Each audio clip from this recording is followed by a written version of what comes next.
শুনছেন শাওলি মজুমদারের কণ্ঠে মা ঘরে ও বাইরে। পরিবারে মা মানেই টেকেন ফর গ্রান্টেড। তিনি যা যা করেন তার জন্য আলাদা কোনো স্বীকৃতি নেই। এটাই তো তার কাজ, এটাই তাকে করতে হবে, এমনটাই সকলের মানসিকতা। আমরা বিখ্যাত মানুষজনের বাবার নাম কিন্তু সহজেই পাই, কিন্তু তাঁদের অনেকেরই মায়ের নাম জানাই যায় না। কিন্তু কেন? 10 হাতে যারা সবটা সামলান তাঁরা কেন আড়ালে? তাদের কথাই বলবো এই পর্বে, আর তাই এই পর্বের নাম জ্যান্ত দশভুজা। মায়েদের কাজ আসলে থ্যাঙ্কলেস জব। একজন মা যখন চাকরি সামলে নিজের সন্তানের দেখাশোনা করেন তখন সেটা খুবই নর্মাল একটা ব্যাপার, কিন্তু সেই কাজটাই যদি বাবা করেন তখন তিনি সুপার ড্যাড। যেসব মায়েদের প্রতিদিন চাকরি করতে বেরোতে হয় তাদের তো আবার অন্য জ্বালা। সারাক্ষণ তারা একটা গিল্টি ফিলিংয়ে ভোগেন। সবাই যেন ভুরু কুঁচকে তাদের সময়ের হিসেব কষছে। তারা কতটা সময় সংসারকে দিচ্ছে, কতটা সময় তাদের সন্তানকে দিচ্ছে। আর সিঙ্গল মাদারদের তো সমাজকে সারাক্ষণ কৈফিয়ত দিতে দিতেই কেটে যায়। ঘর হোক কি বাইরে, মায়েরা অলওয়েজ অন ডিউটি। 1907 সালে আন্না জার্ভিস নামে একটি মেয়ে প্রথমবার সম্পূর্ণ নিজের উদ্যোগে তার মায়ের মৃত্যুদিনটি প্রকাশ্যে পালন করলেন। তার দেখাদেখি সেই প্রথম গোটা দুনিয়ায় ক্যালেন্ডারের একটা দিন মায়েদের জন্য বরাদ্দ হল। তৈরি হল মাদার্স ডে বা মাতৃদিবস। তবে শুধুমাত্র আড়ম্বরের মধ্যে দিয়েই কি তাদের যথাযথ স্বীকৃতি জানানো যায়? মায়ের গর্ভধারণ, সন্তানের জন্ম দেওয়া, সন্তান পালনের মধ্যে যে যন্ত্রণা, ত্যাগ, স্বীকার আর গৌরব রয়েছে, তার ঋণ মেটানো কি সত্যি সম্ভব? তবে মায়ের অধিকার, মর্যাদার, সম্মানের জন্য লড়াইটা কিন্তু লড়াই যায়। আজকাল সোশ্যাল মিডিয়ায় একটা পোস্ট বেশ ভাইরাল হয়েছে। মায়ের সঙ্গে সন্তানদের কথার কোনো শেষ নেই। প্রয়োজনীয় বা অপ্রয়োজনীয় তর্ক কিংবা ঝগড়া সবটাই মায়েদের সঙ্গে হবে। মা খেতে দাও, মা খিদে পেয়েছে, মা জামাটা কোথায়, মা এটা হয়নি কেন, মা গরম লাগছে, মা বেরোচ্ছে, মা ফিরতে রাত হবে ইত্যাদি সব কেজো কথাই শুধু মায়ের সঙ্গে চলে। আর বাবার সঙ্গে একটাই কথা, মা কোথায়? সোশ্যাল মিডিয়ার এই ট্রেন্ডিং পোস্টটা ইমোশনাল বলেই ভাইরাল। তবে এই পোস্টের নিরিখে মায়েদের সম্মানের বিষয়টা কিন্তু খুব একটা সামনে আসছে না। আসলে সংসারের সমস্ত খুঁটিনাটি মা সামলাচ্ছেন বলেই সমস্ত সাংসারিক কাজে মাকেই দরকার। আর বাইরের দুনিয়ার ক্ষেত্রে এখনও বহু জায়গায় মায়ের প্রশ্নে সেই একটাই উত্তর, তুমি এসব বুঝবে না। এমন তাচ্ছিল্যের কারণও আছে।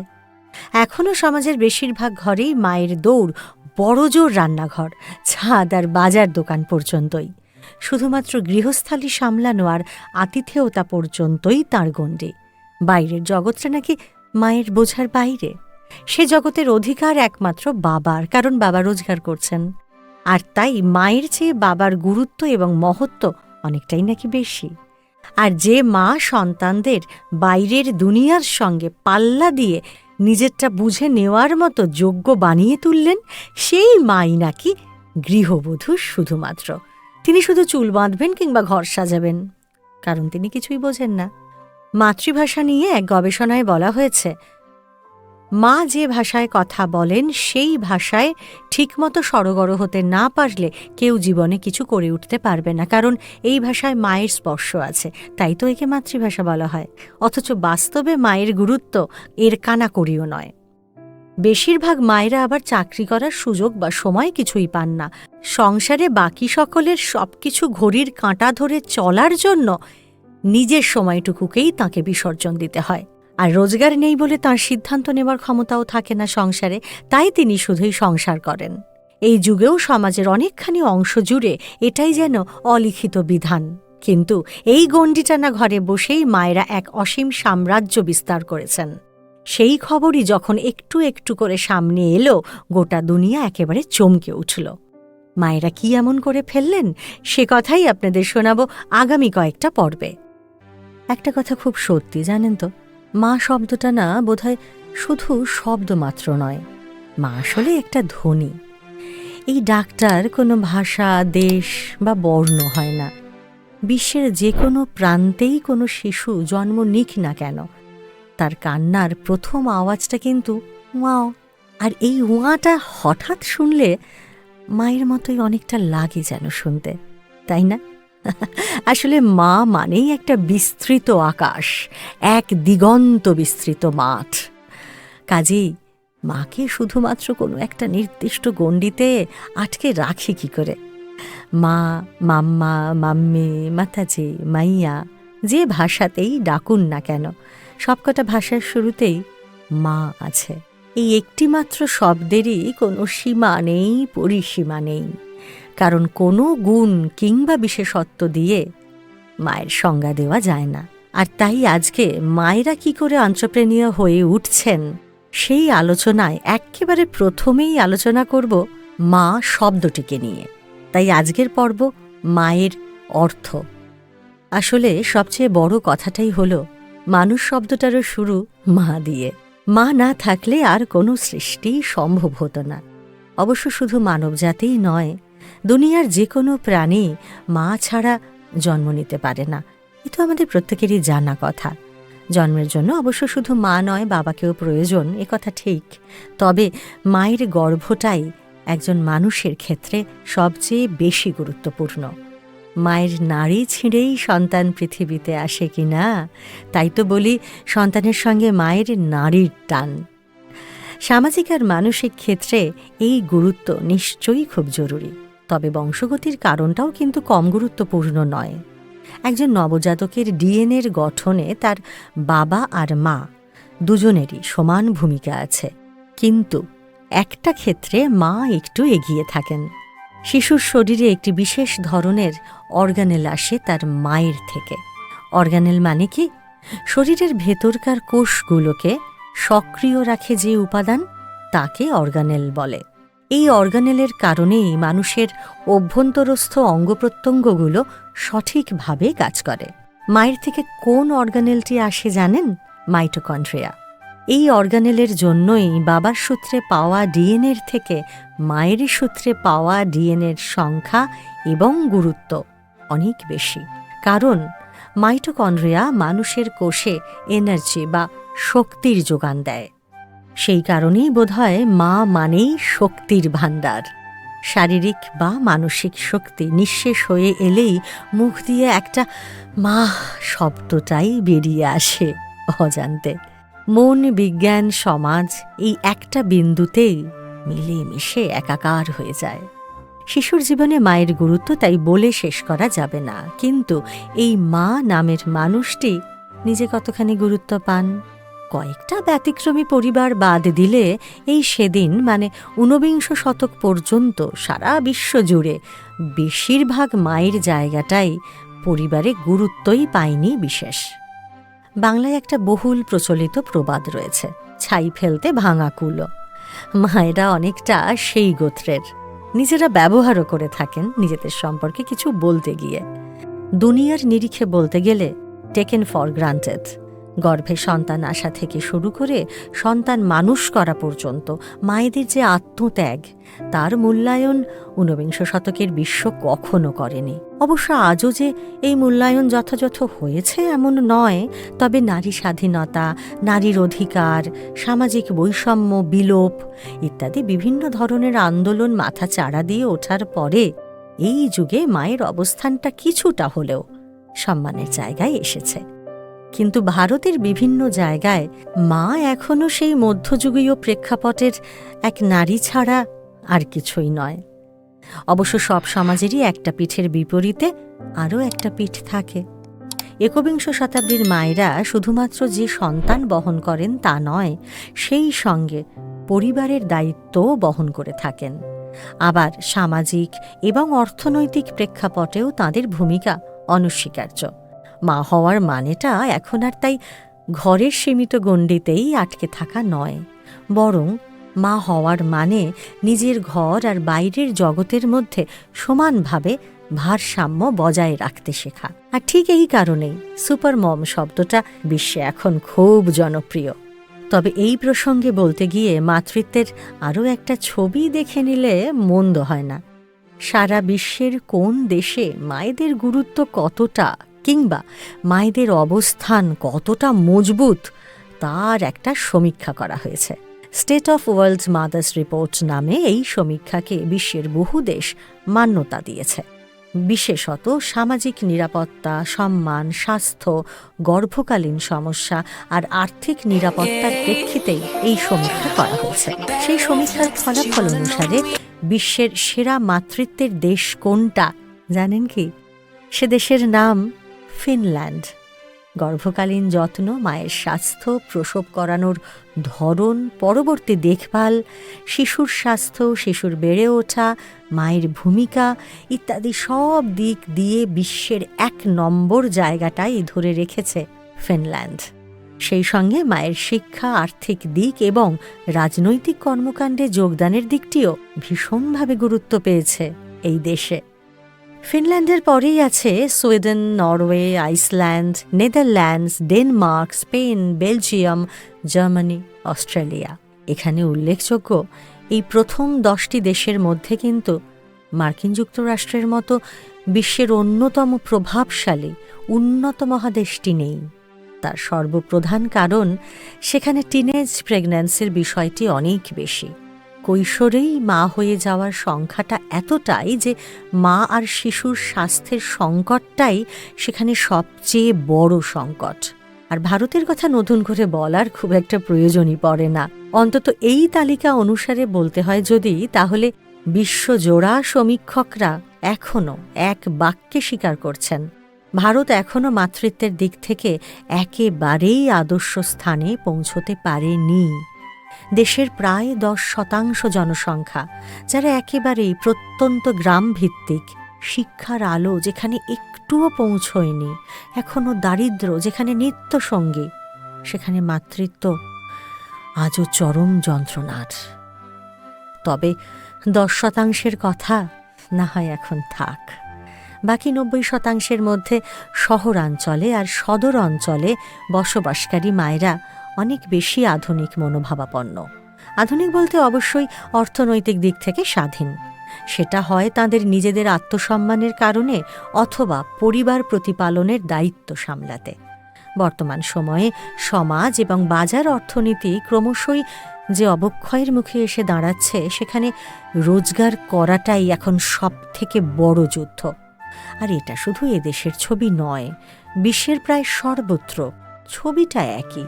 বিশেষ করে করোনা মহামারী দেখা দেবার পরে গত 2 বছর ধরে বিশ্বজুড়ে সমাজের চালচিত্রটাই পাল্টে গেছে।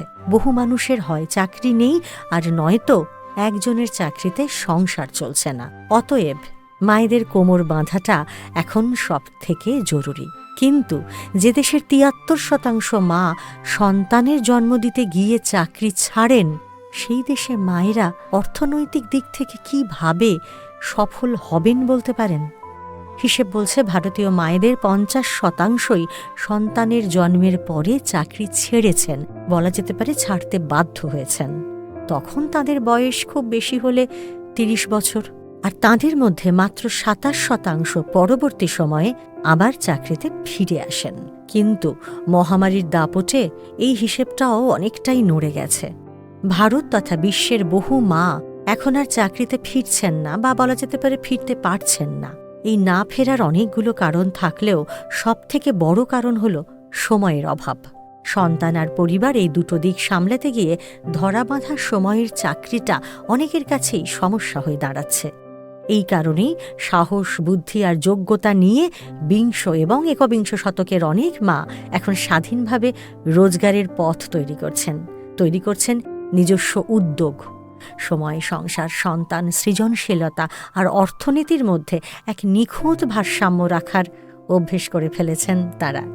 সবচেয়ে জরুরি কথা হলো, নিছক সময় বাঁচিয়ে ব্যবসা নয়, বরং এই স্বাধীন পথে এমন নজির তৈরি করে ফেলেছেন অনেকেই যে আগামী দিনের রোল মডেল হয়ে উঠেছেন তারা। এক কথায় বলতে গেলে তারা মম এন্টারপ্রেনিউর বা উদ্যোগী মা। তবে কথাটা শুনতে বেশ আধুনিক হলেও এমন মায়ের প্রথম নজিরটা কিন্তু সেই 18 শতকের। মায়েদের আজকের অর্থনীতি কি সেই ইতিহাসেরই উত্তরসূরি? সেই বিষয়েই আলোচনা করব আগামী পর্বে। সঙ্গে থাকুন আর শুনতে থাকুন মায়েরা যখন এন্টারপ্রেনিউর, শাওলি মজুমদারের কণ্ঠে।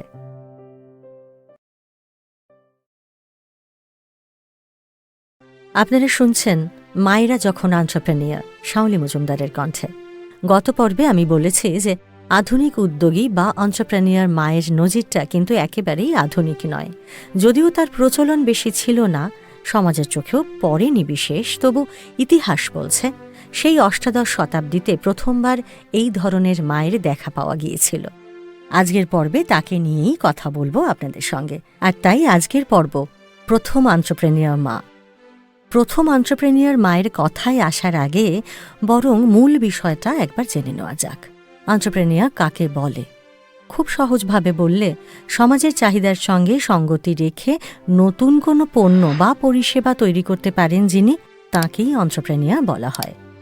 এখানে একটা কথা মনে রাখা খুব দরকার যে এই ব্যবসা অবশ্য চলতি পথে আরেকটি কোনো বাড়তি সংযোজন হতেই পারে, কিন্তু আশা করা হয় এই যে নতুন ব্যবসাটা শুরু হচ্ছে সেটি আক্ষরিক অর্থেই নতুন কিছু নিয়ে আসবে বাজারে। এতদিন যে পণ্য বা পরিষেবা ছিল না সেটা দেখা যাবে। অবশ্যই বাজারে তার চাহিদা রয়েছে, এমন কোনো পণ্য বা পরিষেবাই থাকবে এখানে। এন্টারপ্রেনিয়ার যিনি হন, ব্যবসার সমস্ত ঝুঁকি কিন্তু তাঁর একার কাঁধে থাকে। আবার ঠিক তেমনই সাফল্যটাও তাঁর একারই। নতুন ধারণা, সেই ধারণা বাস্তবায়নের উপায় আর তার ফলাফল, এই সমস্তটারই দায়িত্ব কিন্তু নিয়ে থাকেন ওই একজন এন্টারপ্রেনিয়ারই। সাধারণত নতুন ব্যবসায়ে প্রাথমিক বিনিয়োগটাও করেন একজন এন্টারপ্রেনিয়ার। সেই কারণেই সমাজের অর্থনৈতিক প্রেক্ষাপটে একজন এন্টারপ্রেনিয়ারের ভূমিকা অত্যন্ত মূল্যবান। অর্থনৈতিক বৃদ্ধি, লক্ষ্য পূরণ আর নতুন বাজার সৃষ্টির মূলে একজন এন্টারপ্রেনিয়ারের বেশ কার্যকরী ভূমিকা থাকে। তাহলে এন্টারপ্রেনিয়ার কি করেন? এমন কোনো নতুন ভাবনা ভাবেন সমাজে যার প্রয়োজন রয়েছে, তারপর সেই ভাবনা বাস্তবায়নের জন্য একটা বাস্তবমুখী পরিকল্পনা করেন, আর সেই পরিকল্পনাকে কাজে রূপায়ণের জন্য ব্যবসার ব্লুপ্রিন্ট তৈরি করেন। তারপর সেই উদ্যোগের জন্য অনেক সময় একটা ফার্ম তৈরির দরকার হয়। ব্যবসা শুরু, ফার্ম তৈরি ইত্যাদি কাজের জন্য মূলধন প্রয়োজন হয়। এরপর সেই মূলধন বা বিনিয়োগের প্রাথমিক দায়টা তাঁকেই নিতে হয়। সেই সঙ্গে পরবর্তী পর্যায়ের বিনিয়োগের উপযোগী মূলধন প্রাপ্তির বিষয়টি সম্পর্কেও তাঁকেই নিশ্চিত থাকতে হয়। দরকারে ঋণ নেওয়া যেতে পারে, সেক্ষেত্রেও অবশ্যই প্রথম উদ্যোগটি তাঁরই হবে। এর বাইরে আছে কাঁচা মাল সংগ্রহের দায়িত্ব। যে কোনো পণ্যই তৈরি হোক না কেন, তার জন্য কাঁচা মাল প্রয়োজন, এটাই তো মূল উপাদান। এবার সেই উপাদানকে সংগ্রহ করার দায়িত্বটাও তাঁরই। মানে সেই কাঁচা মাল কোথা থেকে আনা হবে, কতখানি আনা হবে ইত্যাদি সমস্ত বিষয়ে প্রয়োজনীয় সিদ্ধান্ত তাঁকেই নিতে হয়। বিনিয়োগ আর কাঁচামালের যোগানটা নিশ্চিত করে নেওয়ার পরে এবার আসে কর্মী নিয়োগের প্রশ্ন। সেক্ষেত্রেও দক্ষ কর্মী নিয়োগ সংক্রান্ত সমস্ত পদক্ষেপ তাঁকেই দেখভাল করতে হয়। কারণ এই উদ্যোগটা যেহেতু তাঁর নিজের মস্তিষ্ক প্রসূত, তাই একমাত্র তিনিই জানেন কোন দায়িত্বের জন্য কেমন ধরনের কতজন কর্মী প্রয়োজন। হ্যাঁ, এটা ঠিক, তিনি একা হাতে বেছে বেছে সমস্ত ধরনের কর্মী নিয়ে আসতে পারবেন না, তবে দক্ষ এবং সঠিক কর্মী বাছাই করে উঠতে পারবেন এমন পদাধিকারীদের তিনি নিজেই বেছে নিতে পারেন সবার আগে। তারপর তাঁর এই ব্যবসা ঠিক কোন দিশায় যাবে সেই বিষয়ে রাস্তাটা তিনি নিজেই দেখান। নেতৃত্ব দেওয়ার সহজাত গুণ না থাকলে এন্টারপ্রেনিয়ার হওয়া যায় না। তবে এখানেই তার কাজটা শেষ হয়ে গেল না। বাজার তৈরির সময়, প্রোডাক্ট বিক্রির সময় ঠিক কি কি ঝুঁকি আসছে সেই বিষয়েও তাকে আগে থেকেই ওয়াকিবহাল থাকতে হয়। কারণ এই প্রচারের ব্যাপারটিতেও সামনে থেকে তাকেই যে নেতৃত্ব দিতে হয়, কারণ ঝুঁকির দায়টাও যে প্রধানত তারই। এত কিছু দায়িত্ব সামলানোর পরে তবেই এই নতুন উদ্যোগ থেকে যে লাভ বা বাজার তৈরি হবে তারও প্রধান অংশ তিনিই পাবেন। এখানে আরও একটা জরুরি কথা বলে নেওয়া দরকার। ছোট ব্যবসা আর এন্টারপ্রেনিয়ারশিপ, এই দুটির মধ্যে কিন্তু তফাৎ আছে। ছোট ব্যবসা হলো একেবারে সীমিত উদ্যোগ। এই ব্যবসার ধরন, বাজার, প্রয়োজন, বিনিয়োগ, কাঁচামাল সবই অত্যন্ত সীমিত। এখানে ঝুঁকি আর লাভ দুটোই কম। সেই সঙ্গে আরও বলা যায় যে ছোট ব্যবসা একেবারে ঘরোয়াভাবেও শুরু হতে পারে, ঘরোয়া গণ্ডিতেই আবার থেমেও থাকতে পারে। সাধারণত এই ব্যবসার নেপথ্যে একজনই থেকে থাকেন। আর অন্যদিকে এন্টারপ্রেনিয়ারশিপ শুরু হতে পারে ছোটভাবে। শুরুতে ছোট ব্যবসার সঙ্গে তার তফাৎ নাও থাকতে পারে, তবে পরবর্তীকালে তা ছোট ব্যবসার গণ্ডিতে সীমাবদ্ধ থাকে না। এন্টারপ্রেনিয়রশিপের লক্ষ্যই হল বিস্তার। একেবারে নতুন কোনো ভাবনা চিন্তা নিয়ে শুরু হওয়া এই ব্যবসায়িক মডেল বাজার থেকে শেয়ার ইত্যাদির মাধ্যমে বিনিয়োগও তুলতে পারে পরবর্তীকালে। সেই সঙ্গে আরও বলা চলে, এন্টারপ্রেনিয়রশিপে সাধারণত কোনো একক উদ্যোক্তার জায়গায় একাধিক উদ্যোক্তাও থাকতে পারেন, নইলে বাজার বাড়বে না। অবশ্য এই ব্যবসার শুরুটা একজনের হাত ধরেই হতে পারে, তাতে কোনো সমস্যা নেই। এ তো গেল এন্টারপ্রেনিয়রশিপ সম্পর্কে মূল ধারণার একটি সংক্ষিপ্ত সার। এবার বরং আমরা সেই পুরনো ইতিহাসের কথাতেই আবার ফিরি। সেই যে শুরুর মুখে বলেছিলাম না, আধুনিক উদ্যোগী বা এন্টারপ্রেনিয়র মায়ের নজিরটা কিন্তু একেবারেই আধুনিক নয়, অষ্টাদশ শতাব্দীতেই এমন নজির পাওয়া গেছে। এবার আসি সেই ইতিহাসের সেই মায়ের কথাতেই। নাম তাঁর রেবেকা ওয়েব পেনক। মার্কিন যুক্তরাষ্ট্রের বাসিন্দা তিনি। লুকেনস্টেল কোম্পানির প্রতিষ্ঠাতা এই রেবেকা। আজীবন সেখানে ম্যানেজার হিসেবে তিনি নিজেই ছিলেন। ইতিহাস বলছে আমেরিকার প্রাচীনতম স্টিল কোম্পানি ছিল লুকেন্স। পেনসিলভেনিয়ায় প্রতিষ্ঠিত এই কোম্পানির প্রতিষ্ঠাতা রেবেকা সম্পর্কে ফরচুন ম্যাগাজিন লিখেছে, মার্কিন ইন্ডাস্ট্রিয়াল কোম্পানির প্রথম সিইও। 1994 সালে ন্যাশনাল বিজনেস হল অফ ফেমেও উঠেছে রেবেকার নাম। রেবেকার জন্মই হয়েছে এক ব্যবসায়ী পরিবারে। ব্যবসা বলতে নিছক সরাইখানা গোত্রের ব্যবসা নয়। রেবেকার বাবা আইজাক পেনাকের একটা স্লিটিং মিল ছিল। ছোট থেকেই মিলের কাজে রেবেকার খুব উৎসাহ। বাবার সঙ্গে কাজ করতেন নিয়মিত। যে বয়সে ছোট মেয়েরা পুতুল খেলে, সেই বয়স থেকেই রেবেকা তার বাবার কাছে মিলের কাজ শিখতেন। পড়াশোনা শেষ করে রেবেকা বিয়ে করেন চার্লস লুকেন্সকে। রেবেকার বাবার কাছ থেকে তার মিলটা লিজে নেন চার্লস। কিন্তু কোম্পানির উন্নতি তো হয়নি, বরং 1825 সালে তার মৃত্যুর সময় এই মিলকে একেবারে দেনার দায়ে ডুবিয়ে দিয়ে গিয়েছিলেন চার্লস। এই অবস্থা থেকে কোম্পানির দায়ভার নিজের হাতে তুলে নেন রেবেকা। সে সময় ষষ্ঠ সন্তান রয়েছে তার গর্ভে। বাড়িতে পাঁচ জন সন্তান নিয়ে তার ভরা সংসার। তবে তাতে কি, রেবেকা হাল ছাড়ার পাত্রী নন। 1847 সাল পর্যন্ত এই প্রতিষ্ঠানকে একা হাতে যেভাবে সামলেছেন তাকে কুর্নিশ জানিয়েছে ইতিহাস। একেবারে নিঃস্ব হয়ে যাওয়া কোম্পানি থেকে মার্কিন যুক্তরাষ্ট্রের সেরা প্রতিষ্ঠান তকমা পাওয়া রেবেকার এই সফরটা সহজ ছিল না একেবারেই। বলতে গেলে তার সফরটা শুরুই হয়েছিল কোল ভরা সন্তান নিয়ে। ছেলে মেয়ে মানুষ করা, সংসার সামলানোর সঙ্গে সঙ্গে এত বড় একটা মিলের দায়িত্ব তাঁর কাঁধে। আর শুধু দায়িত্ব নেওয়া নয়, উৎপাদনের দিক থেকে এতগুলো পরিবর্তন নিয়ে এলেন রেবেকা যে মিলের বাজার একেবারে ঘুরে দাঁড়ালো বললেও কথাটা ছোট বলা হবে, জানেন। 1847 সালে রেবেকা যখন এই ব্যবসা থেকে নিজেকে সরিয়ে নিলেন, সেই সময়ে তার সম্পদ এত বিপুল যে ঠিক তার পরের বছর মেয়ে ইসাবেলার বিয়ের সময় তাক লাগিয়ে দিয়েছিলেন তিনি। বিয়ের উপহার হিসেবে পেনসিলভেনিয়ার কোটসভিলেতে টেরাসিনা নামে 2.5 তলা একটি বাংলো তৈরি করান রেবেকা। এই বাংলোর পুরোটাই দুর্মূল্য পাথরের। এর স্ট্রাকচার, এর ডিজাইন, এর উপাদানগুলো এতটাই অভিনব যে ন্যাশনাল হিস্টোরিক ল্যান্ডমার্কের মর্যাদা দেওয়া হয়েছে এই টেরাসিনাকে। ভাবতে পারেন বন্ধু। শুধু তাই নয়, দ্বিতীয় বিশ্বযুদ্ধের সময়ে আমেরিকায় তৈরি এক বিশেষ ধরনের জাহাজেরও নামকরণ করা হয় তাঁর নামে, SS রেবেকা লুকেন্স। এমন এন্টারপ্রেনিয়র মায়ের কথা তাই অষ্টাদশ শতক পেরিয়েও আজকের একবিংশ শতকের মানুষও মাথা নিচু করে স্মরণ করে শ্রদ্ধায়। পরবর্তী বিশ্বে এন্টারপ্রেনিয়র বা উদ্যোগী মা আরও অনেক এসেছেন, আরও আসছেনও, আমাদের বিশ্বাস আরও আসবেনও।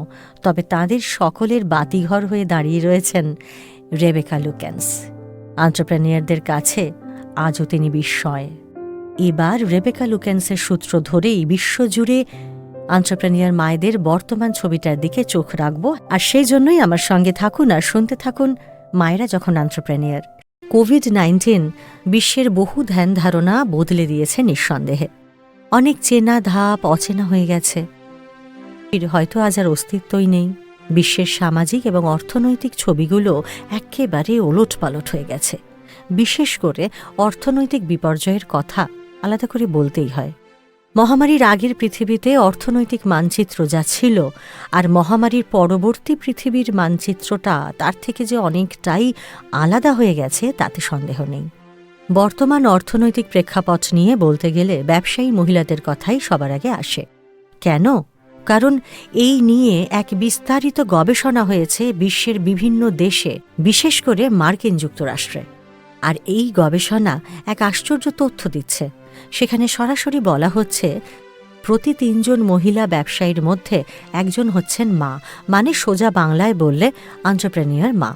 এন্টারপ্রেনিউর মায়েরা যেখানে ব্যবসায় বেশি যোগদান করছেন বা আগ্রহ দেখাচ্ছেন, সেই মায়েদের কথাই আলোচনা করব আজকের পর্বে। আর তাই আজকের পর্ব ব্যবসায় মায়েদের যোগদান বেশি। এখানে একটা কথা বলে রাখা দরকার।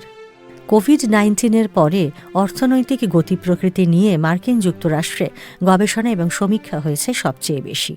সেই কারণেই আমেরিকার কথা বলা হচ্ছে আলাদা করে। মার্কিন যুক্তরাষ্ট্রের অর্থনৈতিক প্রেক্ষাপটের দিকে তাকালে পাশ্চাত্য দুনিয়ার ছবিটা স্পষ্ট হয়ে ওঠে। মহিলা এন্টারপ্রেনিউরদের ব্যাপারটা সেখানে যতটা গুরুত্ব দিয়ে দেখা হয়, বিশ্বের অন্য কোনো জায়গায় কিন্তু সেইভাবে দেখা হয় না। কাজেই আমাদের আলোচনায় মার্কিন যুক্তরাষ্ট্রের কথা উঠে আসবেই। বর্তমান সমীক্ষার দিকে তাকালে একটা ফলাফল বিশেষভাবে ধরা পড়ে চোখে। সেখানে বলা হচ্ছে, মার্কিন যুক্তরাষ্ট্রের অন্তত ৪৩% ছোট বা ক্ষুদ্র ব্যবসার নেতৃত্বে রয়েছেন মহিলারা। হিসেবের নিরিখে এই সংখ্যাটা গোটা মার্কিন ব্যবসার ১৪ মিলিয়ন। আর এই মহিলা ব্যবসা মিলিতভাবে মার্কিন অর্থনীতিতে কতখানি অর্থের যোগান দেয় ভাবতে পারেন? বার্ষিক অন্তত $1.9 ট্রিলিয়ন। সমীক্ষা বলছে মহামারীতে এই সংখ্যাটা এতটাই বেড়েছে যে এই হিসেব তার আগে ছিলই না। আপাতত এই হিসেবটা এখানে মিটিয়ে এবার আর একটা প্রাসঙ্গিক বিষয়ের দিকে একটু নজর দিই চলুন। মহিলা পরিচালিত ব্যবসার উন্নতির কথা তো আমি বললাম। এবার বলি, প্রতি ৩ জন ব্যবসায়ী মহিলার মধ্যে একজন হলেন মা। তার মানে সামগ্রিক অর্থনীতিতে এই যে মহিলাদের যোগদান, তার মধ্যে মায়েদের যোগদানও কিছু কম নয়। এখন প্রশ্ন হলো, মায়েরা হঠাৎ করেই চাকরির বদলে ব্যবসায় এসে নাম লেখাচ্ছেন কেন? তাই তো, কেনই বা তাদের হঠাৎ করে এতটা ঝুঁকি নিতে হলো? প্রশ্নটা সঠিক, তবে উত্তরটা সোজাসুজি দেখলে হবে না। এখানেও আগে একটা সমীক্ষার কথাই বলি আপনাদের।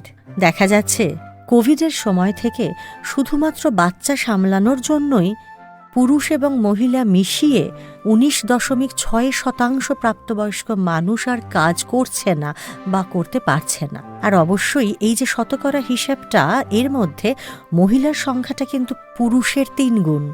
কারো কাজ গেছে, কেউ বা আবার বাচ্চাকে সময় দিতে গিয়ে কাজটা ছাড়তে বাধ্য হয়েছে। কারণ কোভিডের সময় থেকে বাচ্চারা প্রধানত বাড়িতেই থাকে, আর তাদের দেখভাল করার জন্য বিকল্প চাইল্ড কেয়ার সিস্টেমের ব্যবস্থাও সেভাবে করা যায়নি, অথবা করোনার প্রেক্ষাপটে সেগুলো খুব একটা ভরসাযোগ্য বলে মনেও হয়নি। তবে এই যে 25 থেকে 44 বছরের মহিলারা স্বেচ্ছায় কাজ ছাড়ুন বা ছাড়িয়ে দেওয়া হোক, তারা সকলেই যে হাত গুটিয়ে শুধুমাত্র ঘরে বসে থাকতে চান এমনটা নয় কিন্তু মোটেও। কোভিডের পরে দেখা গেছে বাজার দরের হার ঠিক কতটা ঊর্ধ্বমুখী। এবার সেই বর্ধিত মূল্যের সঙ্গে পাল্লা দিয়ে চলাটা রীতিমতো কঠিন হয়ে দাঁড়িয়েছে। আর ঠিক এই কারণেই যে কোনো একজনের চাকরি বা কাজের ওপরে ভরসা করে থাকাটা কোনোভাবেই যাচ্ছে না। হিসেব বলছে কোভিডের আগে ঠিক যত মহিলা বা মায়েরা কাজে যোগ দিতে চাইতেন, কোভিডের সময় থেকে সেই শতকরা সংখ্যাটা বেড়েছে, বই কমেনি। অন্তত 62% মহিলা চাইছেন সংসারে উপার্জন বাড়ানোর দায়িত্বটা নিজের কাঁধে তুলে নিতে। স্বামীর সঙ্গে সংসারের দায়টা ভাগ করে নেওয়ার ইচ্ছে শুধু পাশ্চাত্যের নয়, প্রাচ্যেরও। এই যে 62% মহিলা বাড়তি রোজগার করতে চাইছেন, তাদের মধ্যে অন্তত 70% চাইছেন আংশিক সময়ের জন্য রোজগার করতে। কারণ সকাল থেকে সন্ধ্যের যে পুরো কাজের সময়, সেই সময়টা তাঁরা সম্পূর্ণরূপে চাকরির ক্ষেত্রে ব্যস্ত থাকতে পারবেন না। সংসার, সন্তান, এরকম অসংখ্য দায়িত্ব তাদের মিটিয়ে তবে রোজগারের চেষ্টা করতে হবে। আর তাই সময়টা এখানে ভীষণ গুরুত্বপূর্ণ। অবশ্য আমরা যাকে আংশিক সময়ের জন্য কাজ বলছি, বস্তুত সামগ্রিক দিক থেকে দেখতে গেলে দেখা যাবে যে কাজটা কিন্তু মোটেও আংশিক সময়ের নয়। একজন মহিলা কিন্তু ডাবল শিফটে কাজ করছেন, কারণ একটা সময়ে তার পেশাগত দায়িত্বকে তিনি দিচ্ছেন, আর দিনের আর একটা সময়ের ভাগ তিনি তার পরিবার প্রতিপালনে দিচ্ছেন। তফাৎ হলো পেশাগত কাজের জন্য আর্থিক নিরাপত্তা রয়েছে, কিন্তু বাকিটা একেবারেই বিনা পয়সার খাটুনি। এখানেই আসছে আর একটা নতুন এবং কার্যকরী সমীক্ষা। এই যে আংশিক সময়ের কাজ খুঁজছেন মহিলারা, এটা ঠিক কী ধরনের কাজ হতে পারে? শুরুতেই মনে হতে পারে তারা চাকরি খুঁজছেন, কিন্তু সব সময় সেটা নয়। সন্তানকে বড় করে তুলছেন এমন মায়েরা কিন্তু ব্যবসার কথাই বেশি চিন্তা করছেন। বাস্তব তো এটাই। সমীক্ষা দেখাচ্ছে 16% মা নিজের পুরো সময়ের ব্যবসা শুরু করতে ভীষণভাবে আগ্রহী, আর 40-44% মা আংশিক সময়ের জন্য ব্যবসা শুরু করতে চান। সমীক্ষা আরও বলছে, এই যে মায়েরা ব্যবসা নিয়ে চিন্তা করছেন, এমন নয় যে তারা সকলেই ব্যবসায় অভিজ্ঞ। এর আগে হয়তো তাদের ব্যবসায় কোনো অভিজ্ঞতাই ছিল না, তবু তারা সকলেই ব্যবসার কথা ভাবছেন। কেন?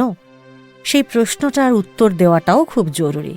যে মায়েরা মহামারী সত্ত্বেও নিজেদের মোটা মাইনের চাকরি বজায় রাখতে পেরেছেন, তাদের কথা আলাদা। তারা কেউই নিজেদের অবস্থান থেকে সরতে চান না, কিন্তু সেটা যারা পারছেন না, তাদের কথাই এখানে বলি। আংশিক সময়ের ব্যবসা শুরুর প্রধান কারণ হল নিজেদের সময়টা নিজেদের ইচ্ছে এবং প্রয়োজন মতো তারা ভাগ করে নিতে পারবেন সংসার আর কাজের মধ্যে। এই যে কোভিডের পর থেকে বেশিরভাগ বাচ্চা স্কুল বা টিউশন সমস্ত বাড়ি থেকে করে চলেছে, এর ফলে মায়েদেরও এনগেজমেন্ট সাংঘাতিক বেড়ে গেছে। তাদের দেখাশোনা করার জন্য অনেকটা সময় চলে যাচ্ছে মায়েদের। টানা নিজের কাজ করার মতো সময়ই পাচ্ছেন না তারা। আর তাই কাজ করতে হলে তাকে সেই সময়টা বার করে নিতে হবে, যে সময়টা তাকে তার বাচ্চার কিংবা পরিবারের অন্যদের কারোর দরকারে লাগছে না। সেই সময়টা তিনি নিজের মতো করে কাটাতে পারবেন। এই কারণেই আংশিক সময়ের ব্যবসার চাহিদা বাড়ছে তাদের মধ্যে। চাকরিটাও আংশিক সময়ের হয়, কিন্তু মুশকিল হলো সেখানে সময়টা ঠিক করে নেওয়াটা নিজের হাতে থাকে না। অফিসের বেঁধে দেওয়া সময়টাকেই মেনে চলতে হয়। আর ব্যবসার ক্ষেত্রে সুবিধে হলো এটা একেবারেই স্বাধীন কাজ। নিজের ফাঁকা সময় মতো সেই কাজে হাত দেওয়া চলে। নিজে কতক্ষণ সেই কাজে ব্যস্ত থাকবেন সেটাও নিজের ব্যাপার, এখানে কেউ বলার নেই। সময় বেশি বা কম দেওয়ার জন্য যা লাভ বা লোকসান হবে তা নিয়েও তাকে কেউ জবাবদিহি করতে বলবে না। সবটাই তার নিজের হাতে। কোভিড পরবর্তী বিশ্বে যে মায়েরা আর্থিক নিরাপত্তা খুঁজছেন, ঠিক এই কারণেই তারা ব্যবসায় মন দিতে চাইছেন। ছবিটা শুধু বিদেশের নয়, কিন্তু ভারতের মাটিতেও এই ছবিটা একই। এখানেও অন্তত 55% মা ভাবছেন সংসারে আয় বৃদ্ধির জন্য তাঁদেরও কিছু করা উচিত, কারণ তাদের স্বামীদের রোজগারেরও কোনো সঠিক নিশ্চয়তা নেই। তবে বিদেশে যেমন মাঝারি, ছোট, ক্ষুদ্র ইত্যাদি যে কোনো ধরনের ব্যবসায় হাত পাকাতে মহিলারা সময় নিচ্ছেন না মোটেও, তেমন ভারতের ক্ষেত্রে অবশ্য ছবিটা অতটা সহজ বা অনায়াস নয়। এখনও এখানে চাকরির ঝোঁকটাই বেশি। ঝুঁকি নেওয়ার ভয় আসলে অনেকটা বেশি থাকে। তবে হ্যাঁ, বিশেষজ্ঞরা বলছেন ছবিটা পাল্টাচ্ছে, খুব দ্রুত পাল্টাচ্ছে। সেদিন আর বেশি দূরে নেই যেদিন প্রাচ্য আর পাশ্চাত্যের মায়েরা পিঠে পিঠ ঠেকিয়ে ব্যবসার বারান্দায় এসে দাঁড়াবেন। ভারতের মাটিতেও কিন্তু মায়েদের নিজস্ব ব্যবসার প্রতি টান বাড়ছে ক্রমশ। তবে বিদেশ হোক বা স্বদেশ, ব্যবসার ক্ষেত্রে মায়েদের অ্যাডভান্টেজ কিন্তু বেশি, একথা মানতেই হবে। কি সেই অ্যাডভান্টেজ, সে কথাও জানতে হবে বই কি। সে কথা নিয়েই তো ফিরে আসছি আগামী পর্বে। তো বন্ধু, সঙ্গে থাকুন আর শুনতে থাকুন মায়েরা যখন এন্টারপ্রেনিউর, শাওলি মজুমদারের কণ্ঠে। আমি শাওলি, আর আপনারা শুনছেন মায়েরা যখন এন্টারপ্রেনিউর। সন্তান সংসার সামলে বাইরের কাজকর্ম করাটা অনেক মায়ের পক্ষেই সমস্যার। সময় আর সুযোগ কোনোটাই পান না অনেকেই। কেউ কেউ আবার কোনো কাজ শুরু করলে শেষ করে উঠতে পারেন না, মাঝপথে থেমে যেতে হয়। কারণটা ওই একটাই, সময়ের অভাব। পরিবার এবং সন্তানকে দেখভালের জন্য সেই 24 ঘন্টাই ব্যস্ত থাকতে হয় তাদের। মা হয়ে যাবার পরে স্বাধীনভাবে কাজ করতে পারার সুযোগে একদম ইতি, এমন বক্তব্য অনেকেরই। অবশ্য এর পিছনে যুক্তিও আছে। একটা কাজ করতে গেলে যে পরিমাণ সময়, নিষ্ঠা আর মনোযোগ দরকার, মায়েরা সত্যি ততটা হয়তো দিতে পারেন না সব সময়। বিশেষ করে সন্তান যদি ছোট থাকে, তাহলে তার জন্য দিনের অনেকটা সময় বরাদ্দ রাখতেই হয়। সেই সময়টা সামলে বাকি কাজ করতে পারা খুব কঠিন। তবে এই পর্যন্ত শুনেই যদি কেউ মনে করে নেন যে মা হয়ে যাওয়ার পর জীবনের সব শখ, আহ্লাদ, কাজ কারবার চলে গেল শূন্যের খাতায়, সেটা কিন্তু ভুল হবে। এমন অনেক মা আছেন, তাদের সন্তান আর তার আবদার সামলাতে হয়েছে বলেই কর্মক্ষেত্রে প্রসিদ্ধ হতে পেরেছেন তারা। সন্তানদের আবদার পূরণ করতে করতেই তারা নিজেদের ক্ষমতা বা নিজেদের স্পেশালিটি বুঝতে পেরেছেন। আর তার পরের ব্যাপারটা, সেটা তো রূপকথার মতো। সেই কথাই তো বলবো আজকের পর্বে। আর তাই আজকের পর্ব ব্যবসায়ী মায়েদের সুবিধা। অবাক লাগলো না শুনতে?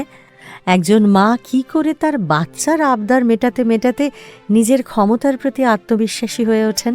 এই নজির অসংখ্য না থাকলেও এমন বেশ কিছু উল্লেখ করার মতো নাম রয়েছে বইকি, যাদের নেপথ্যের চালিকা শক্তি কিন্তু তাদের সন্তান আর সেই সন্তানের আবদার। তেমনই এক মায়ের কথা বলি আপনাদের, কিভাবে তিনি তার মাতৃত্বের কর্তব্যকে ব্যবসায় বদলে দিতে পেরেছিলেন।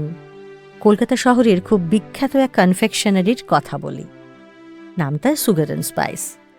সেই কনফেকশনারির মালিক একজন মহিলা, সুপ্রিয়া রায়। বিয়ে, পরিবার, সন্তান ইত্যাদি সমস্ত দায়িত্ব কর্তব্য সামলাতে সামলাতে তিলমাত্র ফুরসত ছিল না তারও। অথচ এই কর্তব্যই এক সময় তাকে ব্যবসায়ী বানিয়ে দিল। সেখান থেকে শুরু করে আজ তিনি শহরের সেরা এন্টারপ্রেনিয়র মা। তার গল্পটা কিন্তু একেবারে রক্ষণশীল পরিবারের এক গৃহবধূর গল্পের মতো।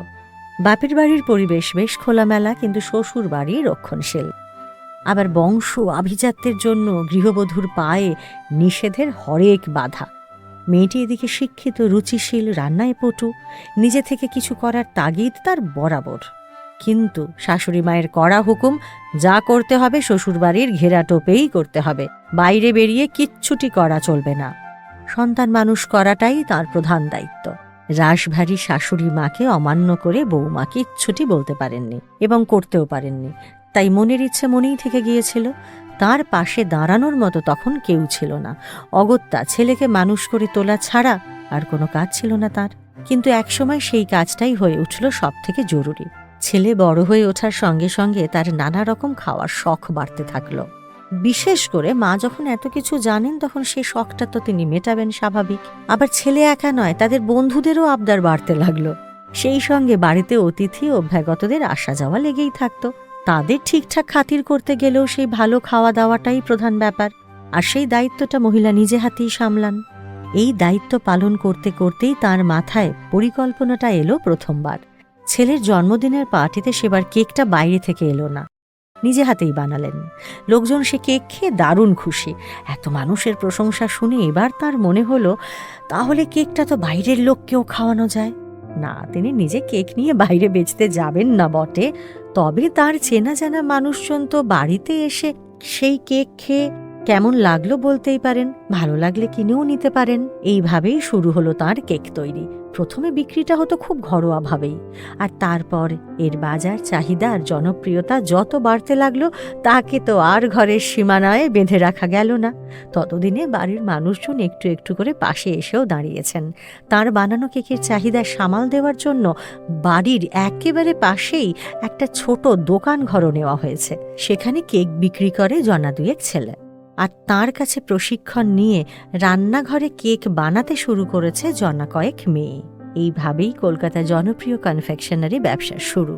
ক্রমে কেক থেকে পেস্ট্রি, কুকিজ হয়ে আরও একের পর এক তালিকা বাড়তে লাগলো। সেই সঙ্গে বাড়তে লাগলো একের পর এক দোকান। এবার অ্যাকাউন্টস সামলানোর জন্য লোক এলো। দোকানে দোকানে পণ্য পৌঁছে দেওয়ার জন্য গাড়ির সমেত যোগানদার রাখা হলো। ঘরের মা এবার পুরো দস্তুর ব্যবসায়ী, ঠিক যেমনটা তিনি চেয়েছিলেন। সেই সঙ্গে তার কাছে প্রশিক্ষণ নিয়ে আরও এক ঝাঁক মহিলা নিজেদের পায়ে দাঁড়াতে পারলেন।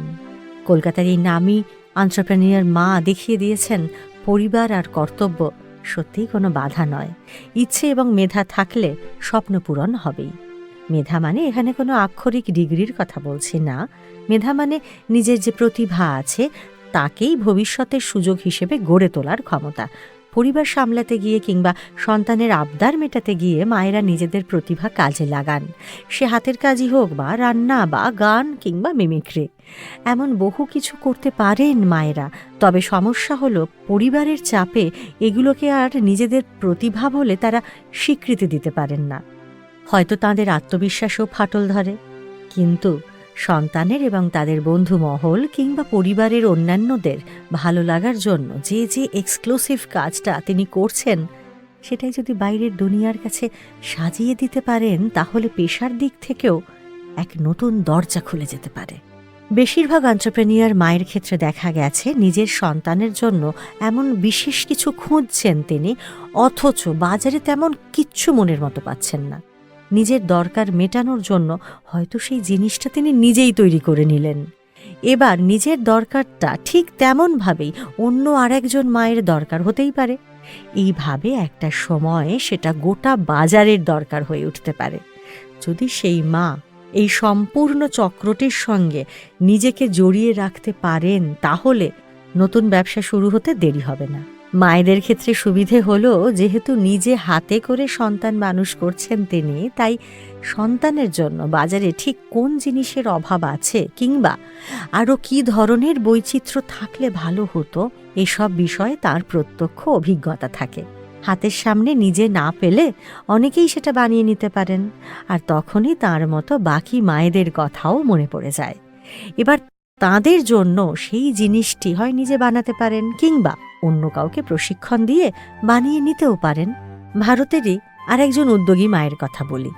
সন্তানের জন্মদিনটা একটু অন্যভাবে উদযাপনের জন্য অনলাইনে ভালো একটা চকবোর্ডের খোঁজ করেছিলেন তিনি। সেখানে ছোটদের মতো করে হরেক রকম লেখা, আঁকা ইত্যাদি থাকবে, কিন্তু একটাও তাঁর পছন্দসই পাচ্ছিলেন না। এবার নিজেই বাধ্য হয়ে এমন একটা চকবোর্ড বানিয়ে ফেললেন যে সোশ্যাল মিডিয়াতে সেই বোর্ডের ছবি আপলোড করার সঙ্গে সঙ্গে বুঝতে পারলেন তার মতো আরও কত মা তাদের পারিবারিক সেলিব্রেশনের জন্য এমন বোর্ডই খুঁজছেন। আর তারপর অর্ডার মাফিক বোর্ড তৈরি করে দেওয়াটাই এখন সেই মায়ের ব্যবসা। নিজে যেহেতু মা, তাই মায়েরা ঠিক কেমন জিনিস চাইতে পারেন তাদের সন্তানের জন্য, এই ব্যাপারটা সম্পর্কে ধারণা করে নিতে কোনো অসুবিধেই হয় না তার। আর বাকি যা প্রয়োজন তার জন্য সোশ্যাল মিডিয়া আর ইউটিউব তো আছেই। বিশ্বজোড়া সমীক্ষা বলছে দুনিয়ার 42% মায়েরা আংশিক সময়ের জন্য কাজ খুঁজছেন। যে কোনোভাবেই হোক তারা রোজগার বাড়াতে চান।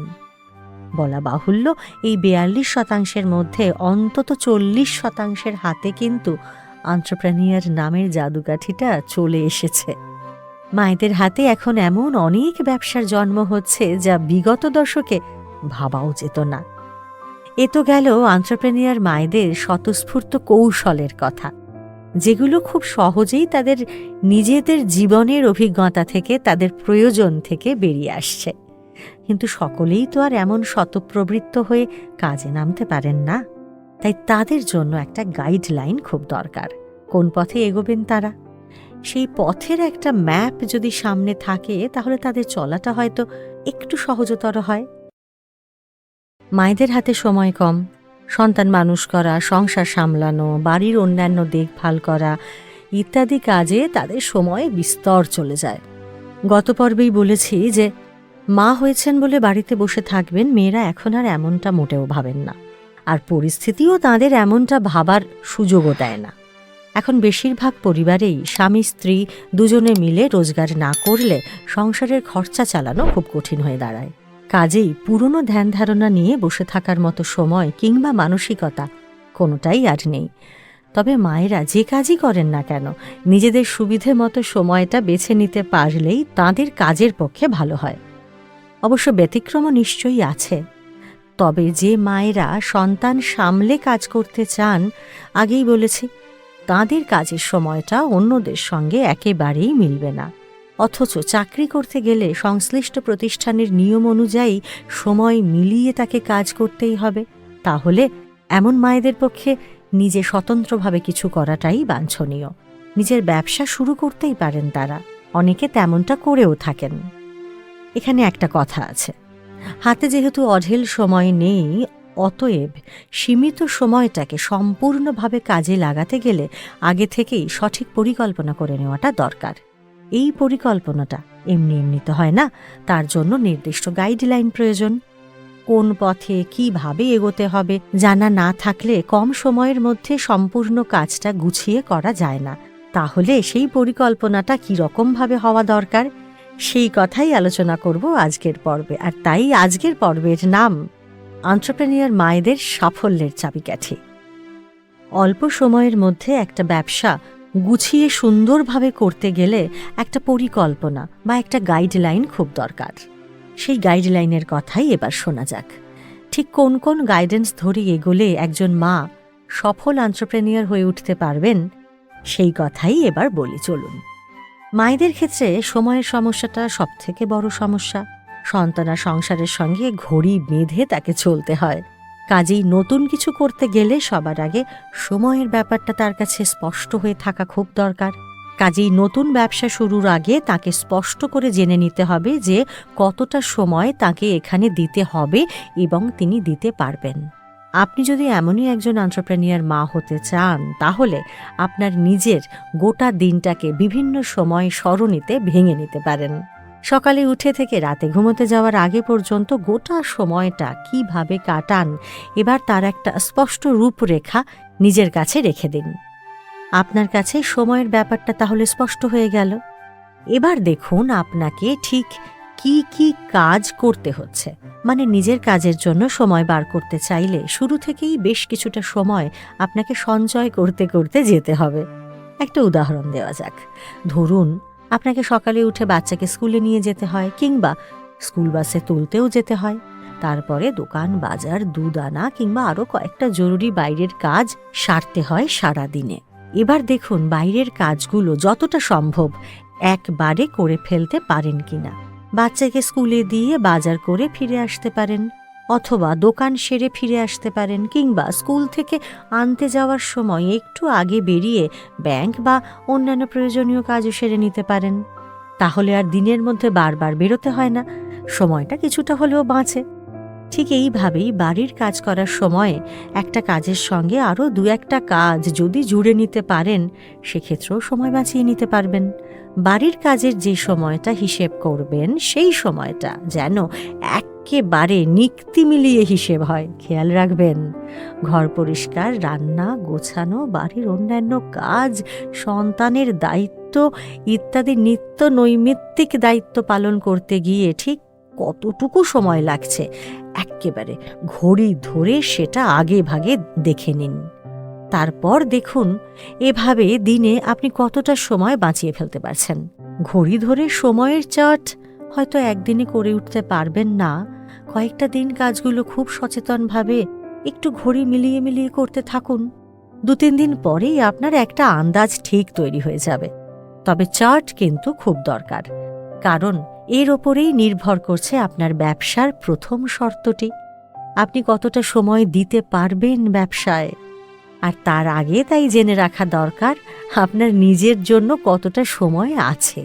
আর হ্যাঁ, এখানে আরও একটা কথা বলে রাখি, নিজের সময় বলতে নিজের শখ আহ্লাদ মেটাবার সময় নয়, কিন্তু সাধারণত সারা দিনের কাজের শেষে বা অলস দুপুরে অথবা সন্ধ্যের মুখে টিভি, ফোন, নতুন রেসিপি, একটু মার্কেটিং বা পাশের বাড়ির সঙ্গে গালগল্পে কাটিয়ে দেওয়াতেই অনেকে স্বচ্ছন্দ।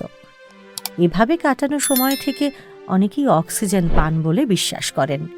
নিজেদের সেই ভালো লাগাটুকু ছাড়তে না পারলে খেটে খুঁটে যে সময়টাকে সঞ্চয় করলেন তাকে কাজে লাগাতে পারবেন না কিছুতেই।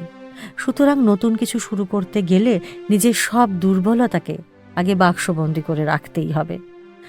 তাই এইভাবে সময়টাকে তো বের করে ফেললেন। এবার দেখুন সেই সময়ের সঙ্গে সামঞ্জস্য রেখে কতটা আপনি বিনিয়োগ করতে পারবেন।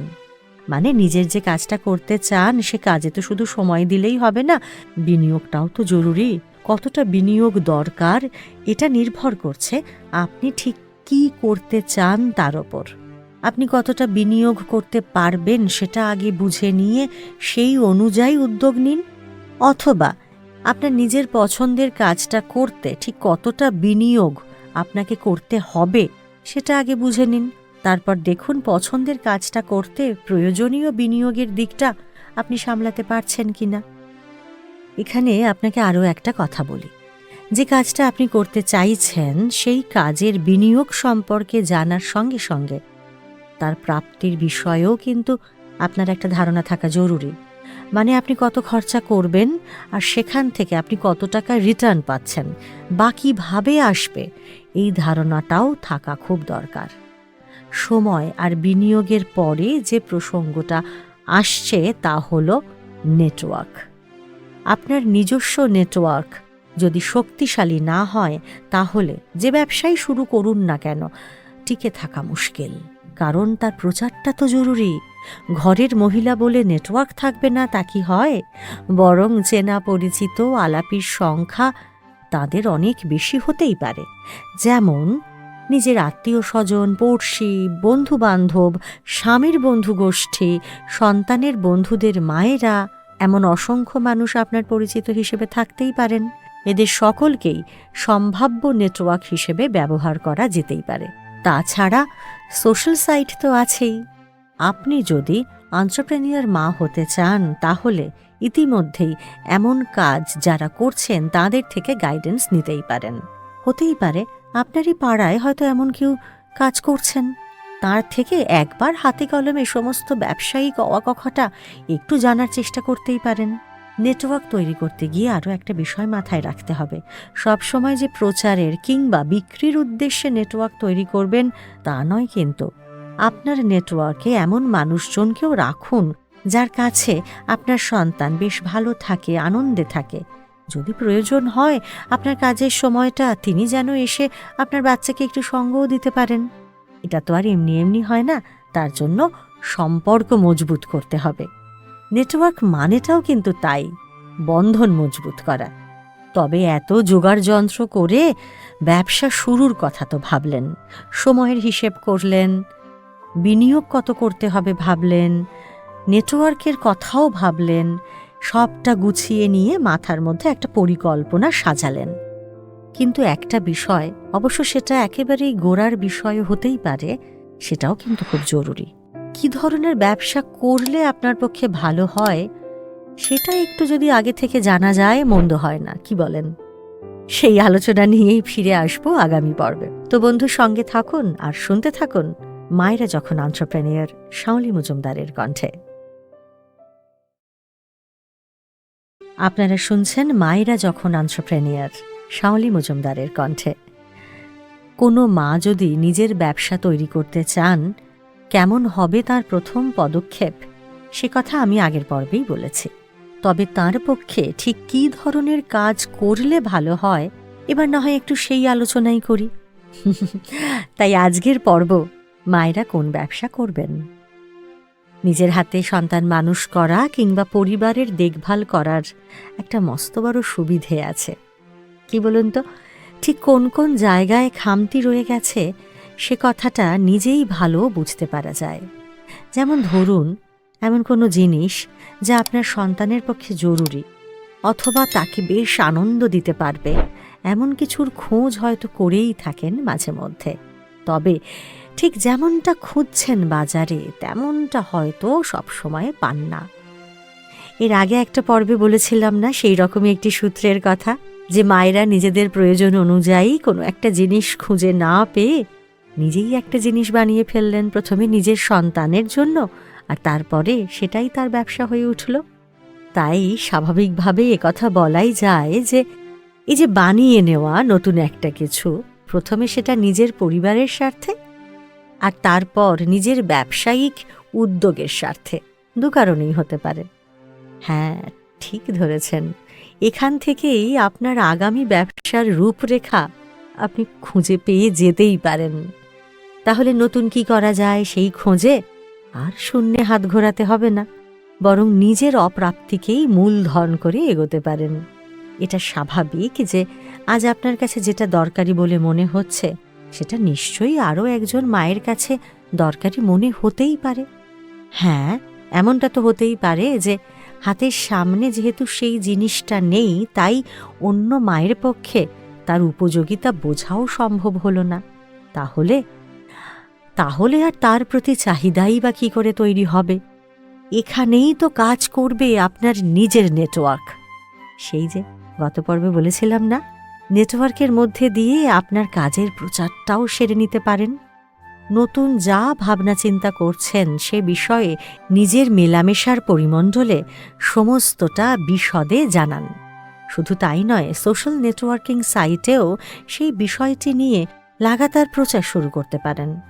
সেটা নিয়ে নানান রকম আপনার চিন্তাভাবনার প্রকাশ করতে পারেন, বা আপনি জানতে চান এমন কিছু জিজ্ঞাসা করতে পারেন।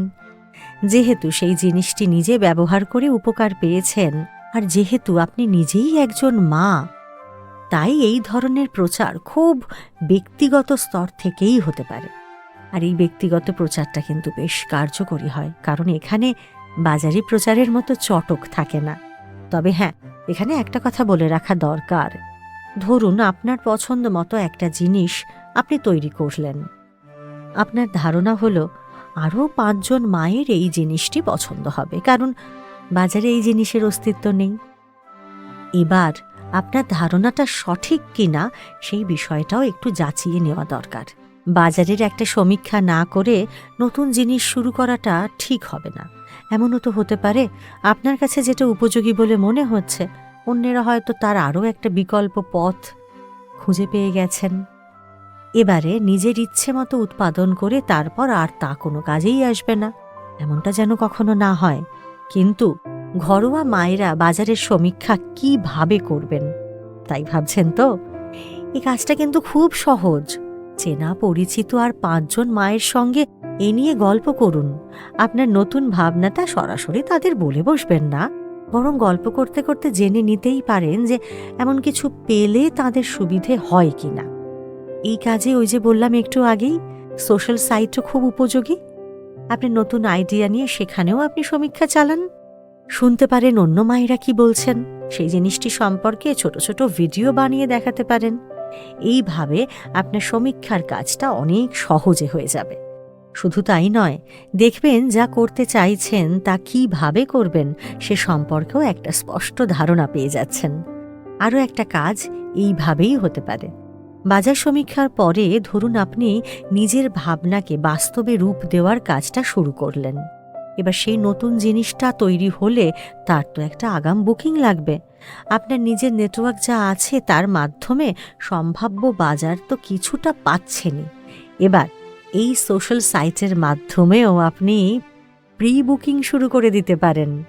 প্রচারটাই এমনভাবে করতে পারেন যে এমন কোনো জিনিস যদি সত্যি বাস্তবে আসে তাহলে কজন তা কিনতে আগ্রহী হবেন।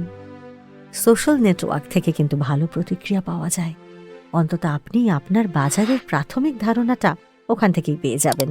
কোথা থেকে আপনার জিনিস ডেলিভারি দেওয়া হবে সে তথ্যও জানিয়ে দিতে পারবেন ওইখানেই। তবে সাবধান, শুরুতেই কিন্তু বড় করে কিছু ভাববেন না, কারণ প্রথমত সংসার এবং সন্তান সামলে আপনাকে কাজ করতে হচ্ছে। সময়টা একটা বড় সমস্যা হয়ে দাঁড়াতেই পারে। তাই যতটা সময় আপনি সত্যিই দিতে পারবেন ততটাই অর্ডার নেবেন, তার বেশি নয়। তাছাড়া বিনিয়োগটাও একটা বড় সমস্যা।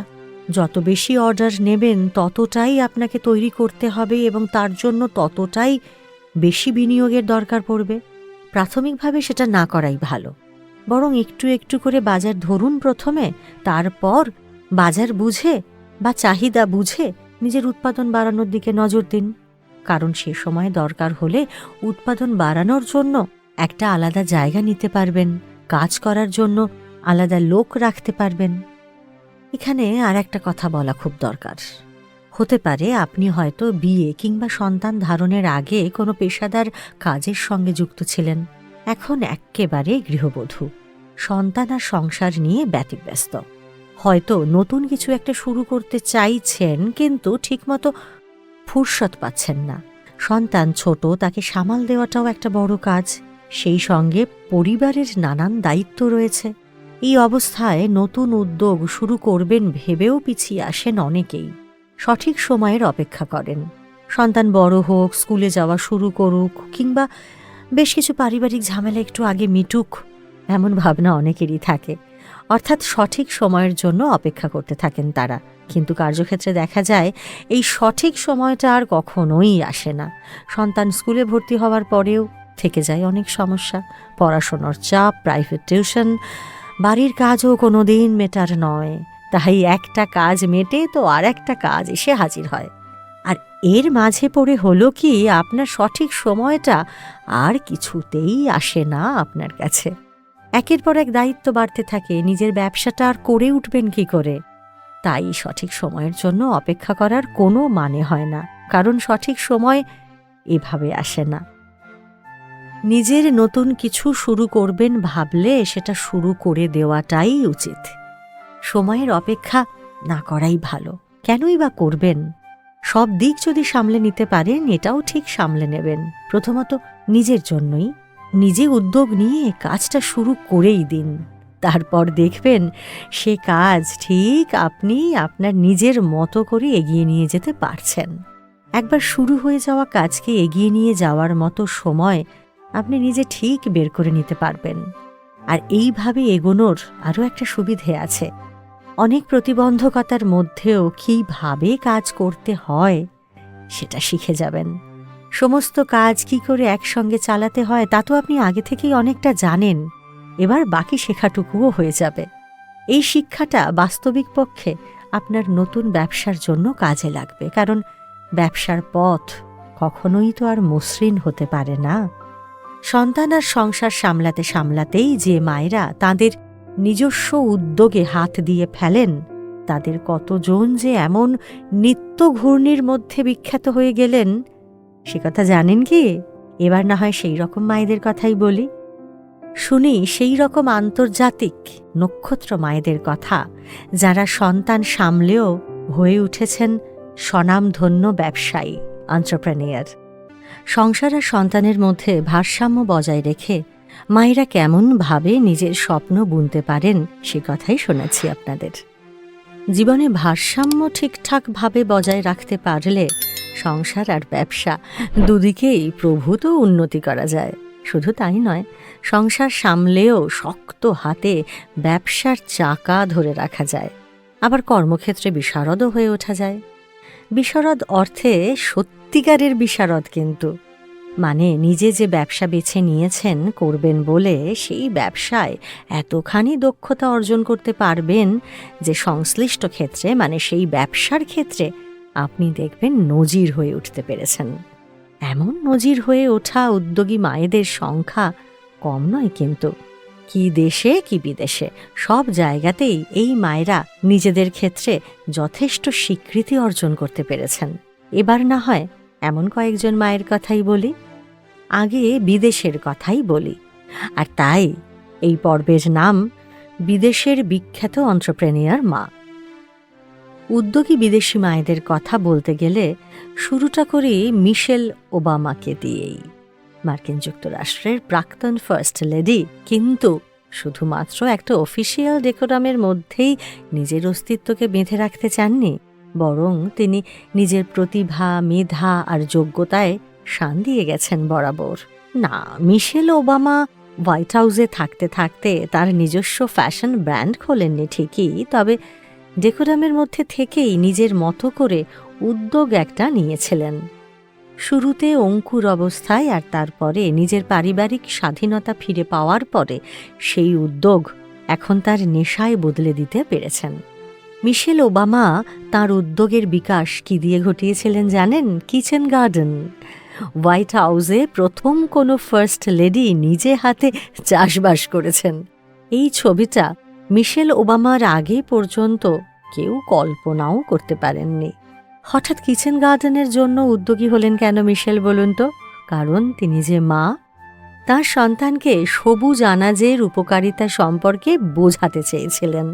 শুধু তাই নয়, এক্কেবারে বীজ অবস্থা থেকে শুরু করে কোনো সবজির পূর্ণাঙ্গ অবস্থা পর্যন্ত পর্যায়টা ঠিক কেমন, কতখানি যত্ন আর উদ্যম মিশে থাকে এই ফলনের সঙ্গে, এই পুরো ব্যাপারটা তাঁর সন্তানদের নিজের চোখে তিনি দেখাতে চেয়েছিলেন। সেই থেকে শুরু। তারপর থেকে কিচেন গার্ডেন সহ এমন অসংখ্য বিষয়ে তাঁর স্বকীয় উদ্যোগের ছাপ রেখেছেন মিশেল ওবামা। বিশেষত যে বিষয়গুলোর সঙ্গে তার পরিবার তথা সন্তানদের কল্যাণ জড়িয়ে আছে, সেই বিষয়গুলো নিয়েই মিশেল ওবামার আগ্রহ সবচেয়ে বেশি। সে তাঁর বই হোক কিংবা পোশাক ব্র্যান্ড। মিশেল ওবামা সর্বার্থেই এক এন্টারপ্রেনিউর মা। মিশেল ওবামার কথা বলতে গিয়েই পেইজ লরেনের নাম মনে এলো। দক্ষিণ ক্যালিফোর্নিয়ার এই মা শিশুদের পোশাকের জন্য সারা বিশ্বে বিখ্যাত, কিন্তু শিশুদের পোশাক তৈরি করে এমন সংস্থা তো কম নেই। তাহলে পেইজ লরেনের নাম আলাদা করে উল্লেখের কারণ কি? আসলে লরেন যে পোশাক ডিজাইন করেন, সেই ডিজাইনের চাহিদা শুধুমাত্র ট্রেন্ড নির্ভর নয়। যে কোনো জায়গায় যে কোনো সময় এই ডিজাইন চলতেই পারে। এই ডিজাইন কখনো পুরনো হয় না। একেবারে শূন্য থেকে শুরু করেছিলেন কিন্তু তিনিও তাঁর সফর।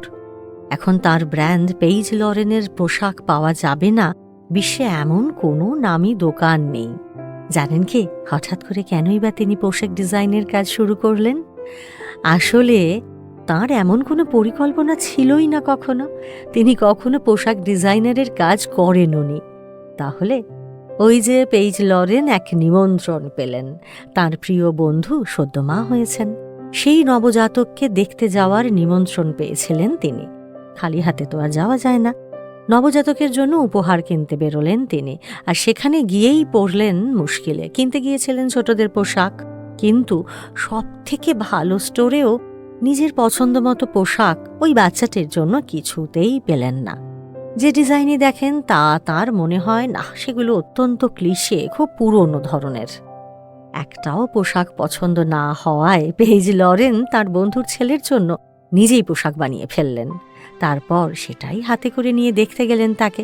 যদিও এর আগে কখনো পোশাক ডিজাইন করেননি তিনি, কিন্তু তার বন্ধু সেই ডিজাইন দেখে তো এক্কেবারে চমকে গেলেন। এরপর থেকে এমন কোনো নিমন্ত্রণ পেলে পেইজ লরেন নিজের ডিজাইন করা পোশাকই বানিয়ে নিয়ে যেতেন। এরপর থেকে ক্রমশ তার তৈরি ডিজাইনের চাহিদাও বাড়তে লাগল। আর এতেই উৎসাহী হয়ে পেইজ লরেন একসময় নিজের ব্র্যান্ড নিয়ে এলেন। তারপর স্টোরও লঞ্চ করলেন। পেইজ লরেন ব্র্যান্ডের জনপ্রিয়তা যখন আকাশ ছোঁয়া, সেই সময় নিজেই মা হলেন পেইজ। কয়েকদিনের জন্য ব্যবসার সমস্ত কাজ বন্ধ রাখলেন। তবে সন্তান জন্মানোর পরে আবার নতুন উদ্যমে ফিরে এলেন তিনি। নিজের সন্তান আসার পর তার ভাড়ার থেকে শিশুদের পোশাকের ডিজাইন নিয়ে আরও নিত্য নতুন ধারণার জন্ম হতে লাগল। ডেবরা কোহেনের গল্পটাও অনেকটা এই রকমই। নিজে বাড়ি বদলাতে গিয়ে এক্কেবারে বিপর্যস্ত। দুটো ছোট ছোট ছেলে মেয়ে নিয়ে ভরা সংসার তার। তার মধ্যে নতুন বাড়ির অনেক রকম সারাইয়ের কাজ। এদিকে কিছুতেই এমন কোনো ভরসাযোগ্য সংস্থা পাচ্ছেন না যাদের হাতে এই দায়িত্বটা তিনি দিয়ে নিশ্চিন্ত হতে পারেন। নিউ ইয়র্কের মতো অত্যাধুনিক শহরেও এই অভিজ্ঞতা হবার পরে ডেবরা নিজেই নিজের ভবিষ্যতের পরিকল্পনাটা ছকে ফেললেন। তাঁর সংস্থার নাম হোম ওনার রেফারেল নেটওয়ার্ক বা HRN। তাঁর কোম্পানিতে রঙের মিস্ত্রি, কাঠের মিস্ত্রি, কলের মিস্ত্রির মতো বাড়ির ফিটিং এবং মেরামতির সঙ্গে যুক্ত নানান বিষয়ের অন্তত 50 মিস্ত্রি কাজ করছেন। তার মতো সংসার আর সন্তান সামলানো মায়েরা কোনোভাবেই যাতে বাড়ির কাজ করাতে গিয়ে তার মতো বিপর্যস্ত হয়ে না পড়েন, সেই জন্যই তাঁর এই ব্যতিক্রমী ব্যবসা শুরু করেছেন ডেবরা কোহেন। জ্যাকি লিবারম্যানের শুরুটাও অনেকটা এই রকমই একটা গল্প। তাঁরও 3টি সন্তান। ছোট থেকেই তাদের ত্বকে নানান সমস্যা। বাজারে যে বেবি কেয়ার প্রোডাক্টগুলো বিক্রি হতো সেগুলো তাঁর খুব একটা উপকারে আসতো না। মানে সেই প্রোডাক্টগুলো বাচ্চাদের জন্য খুব একটা উপকারী বলে মনে হয়নি তার।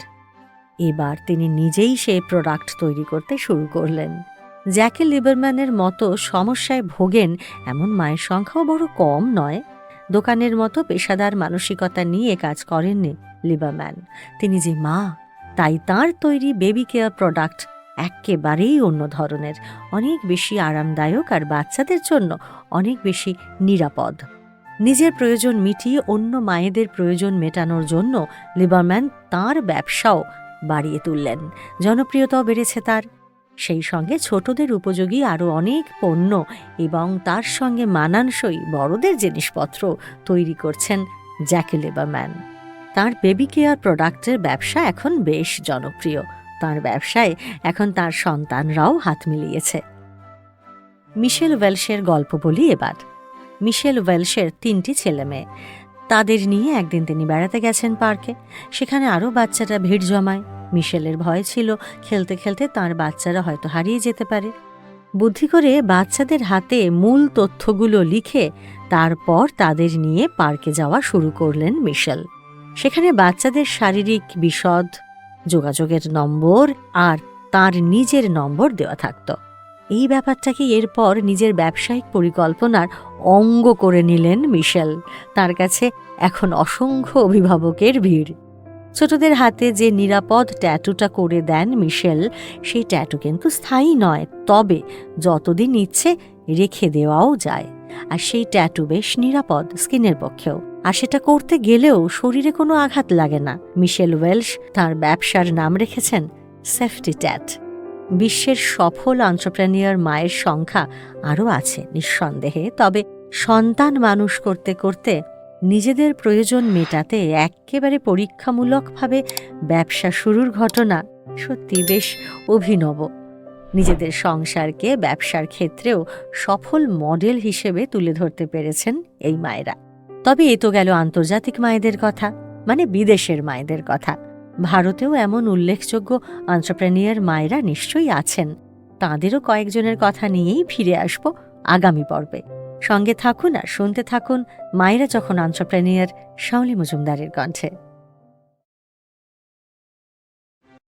আপনারা শুনছেন মায়েরা যখন এন্টারপ্রেনিউর শাওলি মজুমদারের কণ্ঠে। শুরু থেকে আমরা যাদের কথা বলে আসছি তারা সকলেই মা তো বটেই এবং এন্টারপ্রেনিউর মা, তবে নক্ষত্র নন। তারা তাদের এন্টারপ্রেনারশিপের মধ্যে দিয়ে সকলের কাছে পরিচিত হয়ে উঠেছেন এবং অবশ্যই নক্ষত্র হয়ে উঠেছেন। তবে এখনও পর্যন্ত সেলিব্রিটি মায়েদের এন্টারপ্রেনিউর হয়ে ওঠার কথা বলিনি। এই পর্বে সেই রকম মায়েদের গল্পই শোনাবো আপনাদের। আর তাই এই পর্বের নাম সেলিব্রিটি এন্টারপ্রেনিউর মা।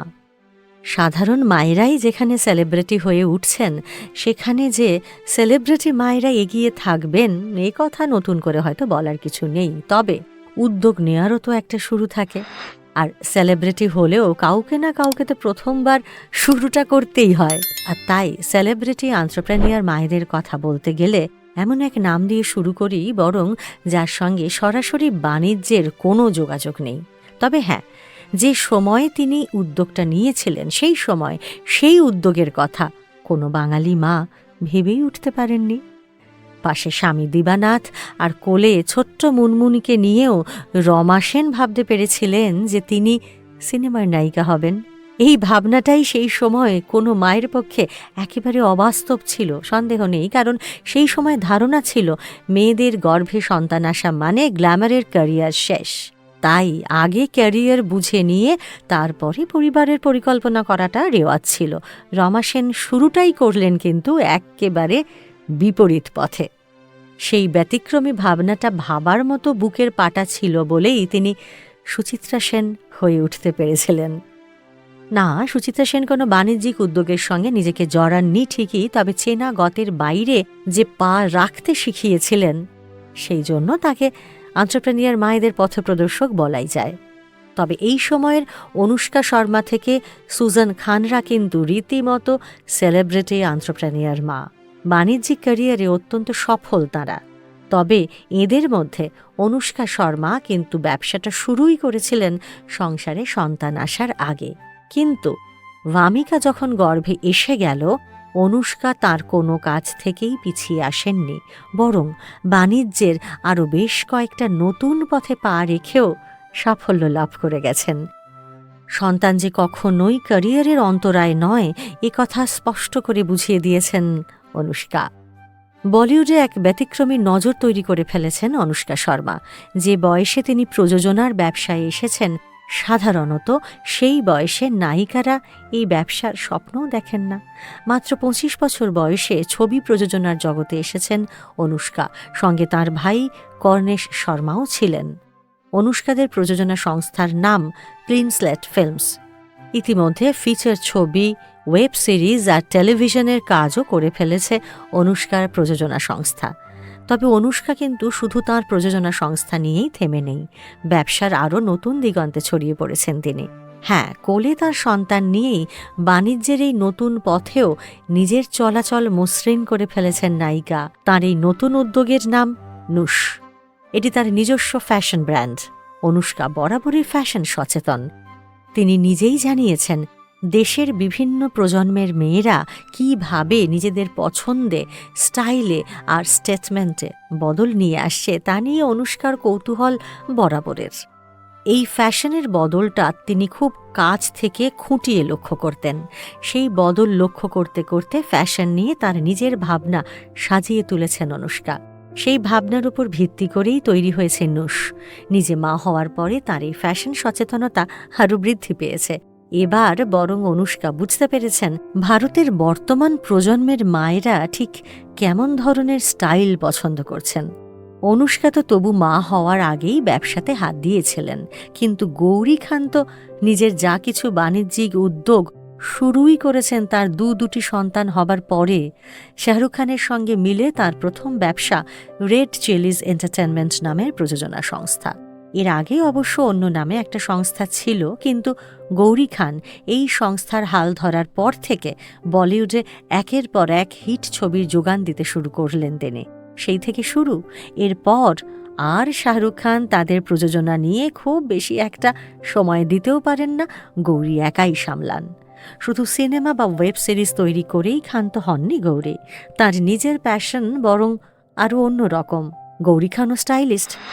ডিজাইন করাটা তার স্বপ্ন, তবে না, ড্রেস ডিজাইন নয়, ঘর আর আসবাব ডিজাইন করেন গৌরী খান। প্রথম শুরুটা করেছিলেন নিজেরই বাংলো দিয়ে।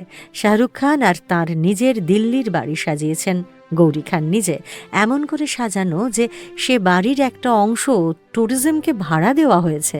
শুধু তাই নয়, তাঁদের বান্দ্রার বাংলোও সাজিয়েছেন গৌরী। আর তারপর থেকেই গৌরী বুঝতে পারেন ঘর সাজানোর দিকেই তার সবচেয়ে বেশি টান। এটাই তার নেশা। এবার নেশাকে পেশায় বদলে দেওয়ার কাজটায় গৌরী যখন হাত দিলেন, তখন তার 2 সন্তানই বড় হয়ে গেছে। গৌরী খান বাড়ির অন্দরসজ্জার সঙ্গে সঙ্গে আসবাব এবং বাড়ির অন্যান্য শোপিস ডিজাইন করেন। এমনকি আলোও বানিয়েছেন তিনি। নিজের স্টোর তো রয়েছে, সেই সঙ্গে বড় বড় শহরের বেশ কয়েকটি অভিজাত কেন্দ্রের ডিজাইনও করেছেন তিনি নিজের হাতে। হোটেল, শপিং মল, এগুলো কিছুই বাদ যায়নি। আবার শুধু নিজের দেশে নয়, বিদেশের কয়েকটি বিখ্যাত জায়গার ইন্টেরিয়ারও সেজে উঠেছে গৌরী খানের হাতেই। গৌরী খানের মতোই তার ঘনিষ্ঠ বন্ধু সুজান খানের কেরিয়ারটাও। দুজনেই নিজের কাজ শুরু করেছেন মা হবার পরে। সুজান অবশ্য কিছুটা আগে থেকেই নিজের শখ মানে প্যাশনকে বুঝতে পেরেছিলেন।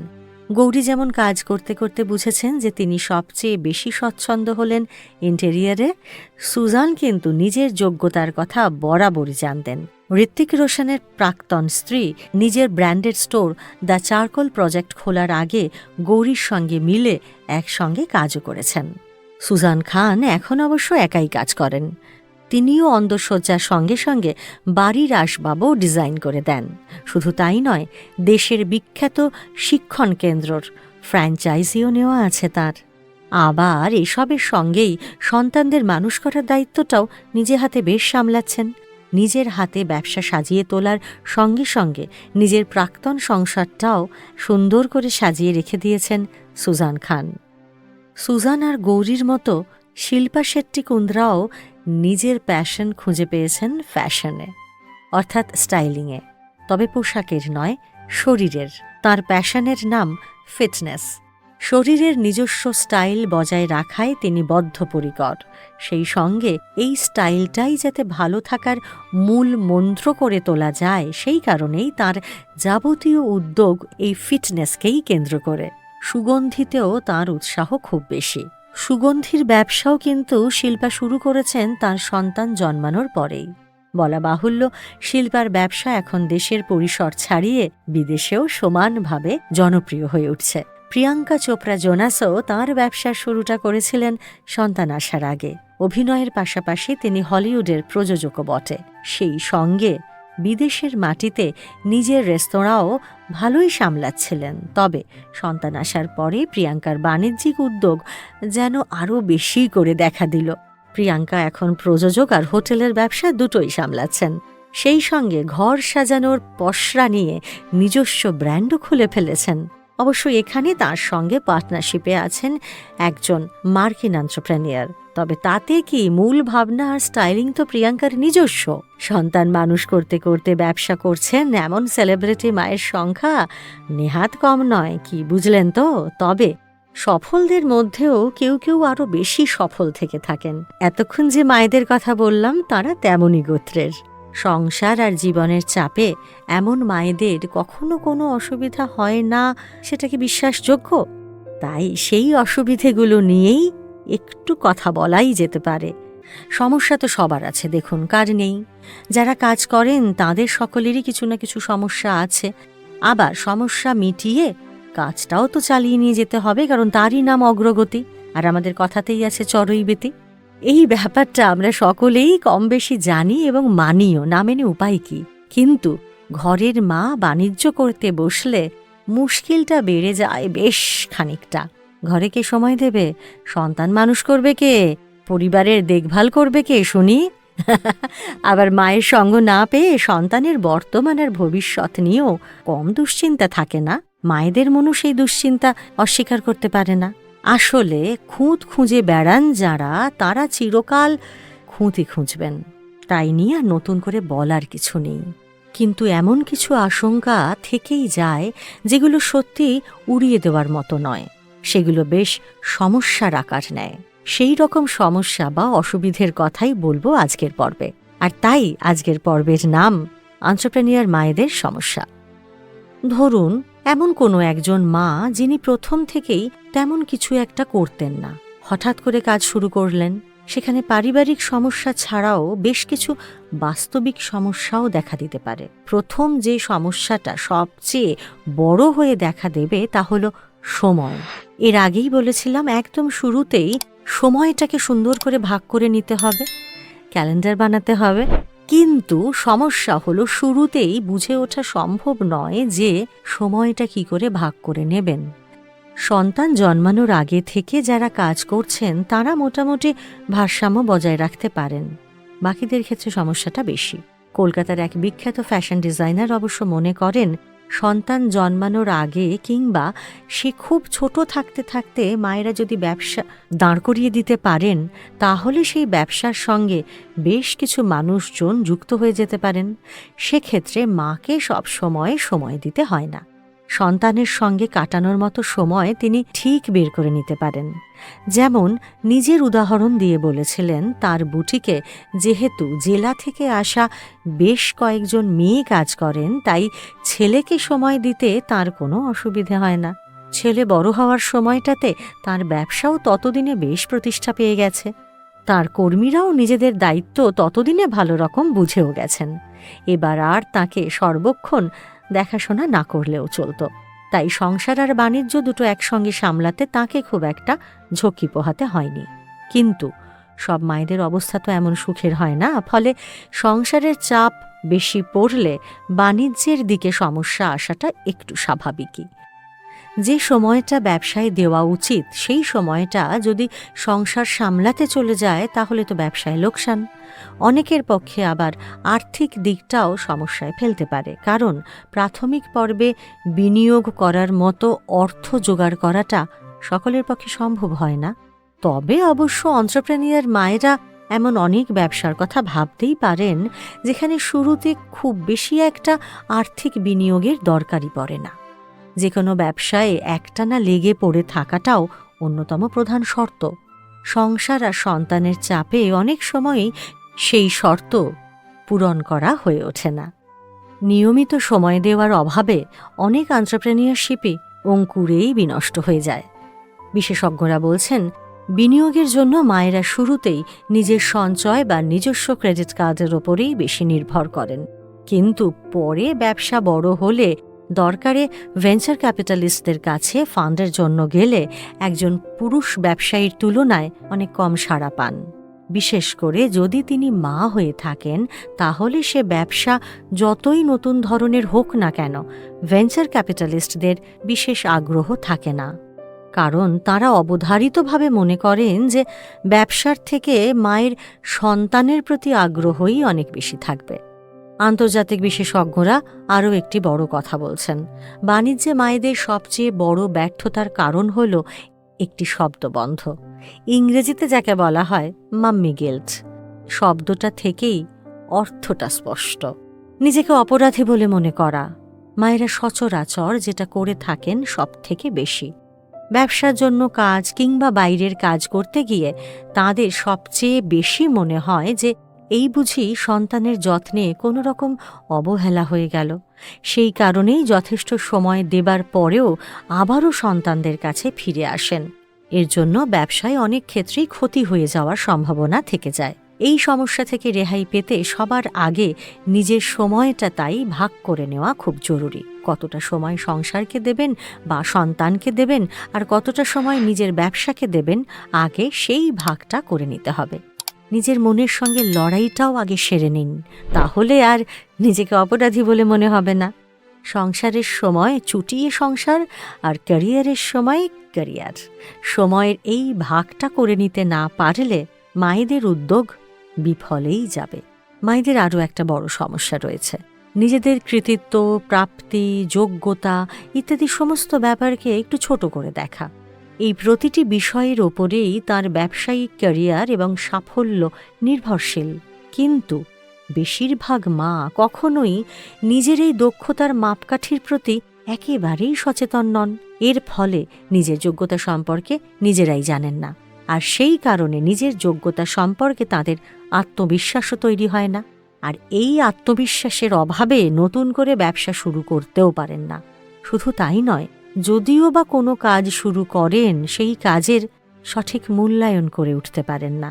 সংসার আর সন্তান সামলে নিজের বাণিজ্যিক ক্যারিয়ার তৈরি করতে চাইবেন যে মা, সবার আগে তার স্বাস্থ্য হতে হবে অত্যন্ত মজবুত। কারণ স্বাস্থ্য ভালো না থাকলে দুদিকের ভারসাম্য বজায় রাখতে পারবেন না।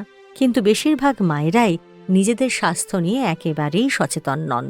কিছুটা নিজেদের অপরাধবোধ আর বাকিটা কর্তব্যবোধের জন্য অতিরিক্ত পরিশ্রম তারা করে থাকেন, যে পরিশ্রমটা অনেকটাই বাড়তি হয়ে যায়। না করলেও চলে, কিন্তু ওই যে না বলতে পারার জন্যই এই পরিশ্রমের দায়ও তারা এড়িয়ে যেতে পারেন না।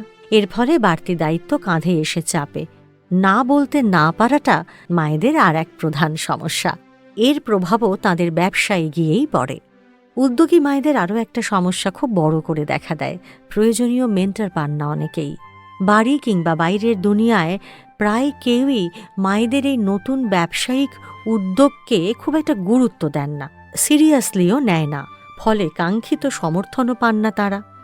সেই সমর্থন না পাওয়ার জন্য ব্যবসা শুরু করতে সমস্যা হয়, কারণ জীবনের নতুন যে কোনো সিদ্ধান্ত প্রধানত দাঁড়িয়ে থাকে পরিবারের সমর্থনের ওপরেই। অবশ্য যে কোনো নতুন কাজ করতে গেলে সমস্যা তো থাকবেই। একজন মা যখন নতুন করে বাণিজ্যিক পদক্ষেপ নিতে যাচ্ছেন, তখন তার পথও যে খুব একটা মসৃণ হবে না, এটাই তো স্বাভাবিক। সংসারের কাজ আর সন্তান মানুষের মধ্যেও একেবারে নতুন এক কাজের জন্য সময় খুঁজে বার করতে পারাটাই অনেকখানি কৃতিত্বের দাবি রাখে। আর তারপর সেই কাজে নিজেকে প্রতিষ্ঠা করতে গেলে বেশ কিছুটা যুদ্ধ যে করতেই হবে, সে কথা বলাই বাহুল্য। তবে যুদ্ধ যখন শুরু করবেন, তখন তাকে জয় করার দায়টাও আপনারই। মনে রাখতেই হবে এ কথা। আর কিভাবে তা জয় করা যায়, সে কথাই তো এতগুলো পর্ব ধরে আলোচনা করলাম। এমন অনেক মায়ের কথা ইতিমধ্যেই আমি বললাম, যারা এই যুদ্ধে নিজেদের প্রতিষ্ঠা করতে পেরেছেন, সাফল্য খুঁজে পেয়েছেন। সমস্যার চেয়ে বরং সেই সাফল্যই এবার আপনাদের অনুপ্রেরণা হোক। সন্তান কোলে নিয়েই আরও এক নতুন উদ্যোগ শুরু করতেই পারেন আপনি। আজ থেকে না হয় সেটাই আপনার চ্যালেঞ্জ হয়ে দাঁড়াক। আগামী দিনের এন্টারপ্রেনিউর মায়েদের জন্য নতুন পথ খুলে যাক, নতুন পৃথিবী তাঁদেরই জন্য অপেক্ষা করে বসে আছে। আপনারা শুনলেন মায়েরা যখন এন্টারপ্রেনিউর, শাওলি মজুমদারের কণ্ঠে।